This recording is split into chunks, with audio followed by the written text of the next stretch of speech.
और अब बात करते हैं शहीद की। तो राजस्थान के एक और सपूत ने शहादत दी है देश की खातिर और उनका पार्थिव देह अब पहुंच चुका है जयपुर। तो आपको बता दें कि मकराना का लाल पुंछ में पाकिस्तानी गोलीबारी में शहीद हुआ और अब उनका पार्थिव देह जयपुर पहुंच चुका है और देर शाम तक मकराना उनके पैतृक गांव पहुंचाया जाएगा ये पार्थिव देह। तो आपको बता दें कि हेमाराम भाकर पाकिस्तान की तरफ से जो सीज फायर का उल्लंघन किया गया, गोलीबारी की गई पुंछ में, उसमें शहीद हुए हैं। 4 ग्रेनेडियर में कार्यरत थे शहीद भाकर और 1 जुलाई 2016 को ही उन्होंने सेना ज्वाइन की थी और अब इतनी कम उम्र में ही उन्होंने अपने प्राणों को देश की खातिर न्यौछावर कर दिया। तो शहीद भाकर को सलामी दी जा रही है, उनकी शहादत को सलाम किया जा रहा है। तो नागौर का ये बेटा, ये लाल, देश की खातिर शहीद हो गया है। दूसरी तरफ अगर देखें तो लोगों के सीने में एक आग सुलग रही है क्योंकि लगातार सीज फायर का उल्लंघन किया जा रहा है और जनवरी से पाकिस्तान की तरफ से सबसे ज्यादा सीज फायर का उल्लंघन किया गया है।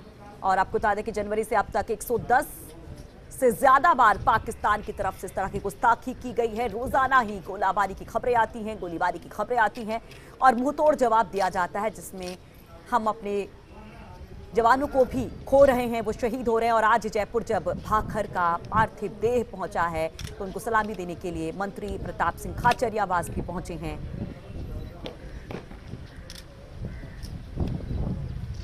पूरे सम्मान के साथ शहीद को अंतिम सलामी यहां पर दी जा रही है। इसके बाद उनका पार्थिव देह पहुंचेगा उनके पैतृक गांव मकराना। शहीद को सलामी देगा, सलामी सच।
सभी 2 मिनट का मौन धारण करेंगे। 2016 में ही भाकर सेना में शामिल हुए थे। देश की रक्षा की सौगंध उन्होंने ली थी और आज वो सौगंध उन्होंने पूरी की है।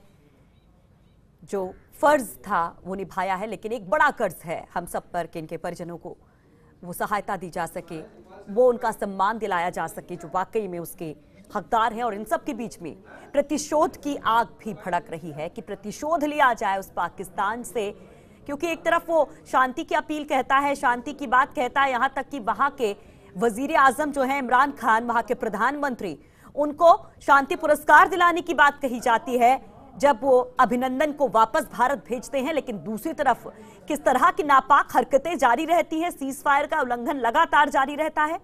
और ऐसा ही एक सीज फायर का उल्लंघन किया गया पुंछ में, जहां पर भारतीय सेना ने मुंहतोड़ जवाब तो दिया, लेकिन हमने एक और जवान को खो दिया।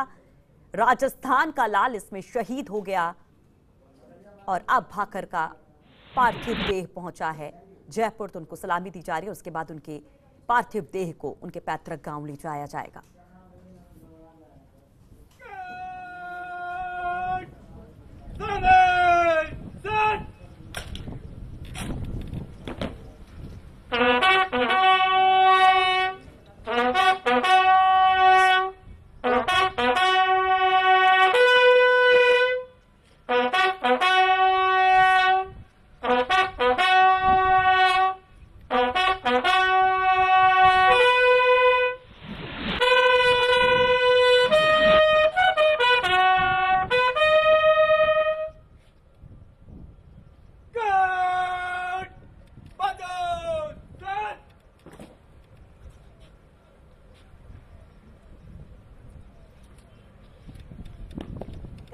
इतिहास के पन्नों में उनका नाम दर्ज हो गया है। लेकिन सवाल यही है कि पाकिस्तान का इलाज क्या है, क्योंकि लगातार सीज फायर का उल्लंघन। और देखिए 2016 में जो उरी अटैक हुआ था, जिसके बाद सर्जिकल स्ट्राइक हुई थी, जिसका बहुत बार जिक्र किया गया, उसके बाद से सीज फायर के उल्लंघन के मामले बहुत ज्यादा बढ़ गए थे। यहां तक कि आर्मी डे पर जो रिपोर्ट सेना की तरफ से रखी गई थी, उसमें यह बताया गया था कि 2016 से सीज फायर के उल्लंघन जितने हुए हैं उतने कभी नहीं हुए थे। और जितनी ज्यादा शहादतें सीज फायर के उल्लंघन की वजह से सीमा पर, सरहद पर जो गोलीबारी की वजह से हुई है, उससे ज्यादा किसी युद्ध में भी जवानों को हमने नहीं खोया है।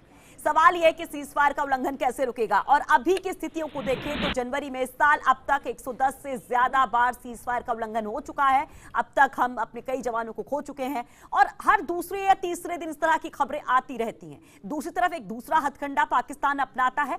अंदर इंटरनल सिक्योरिटी को कमजोर करने की कोशिश आतंकवादियों के जरिए की जाती है। इन सब के बीच में राजस्थानी जो इलाका है, जो पाकिस्तान से लगता है, वहां पर सोशल मीडिया के जरिए लोगों को बरगलाने की कोशिश भी की जाती है। तो तमाम तरह के हथकंडे ISI और पाकिस्तान की सरकार अपना रही है।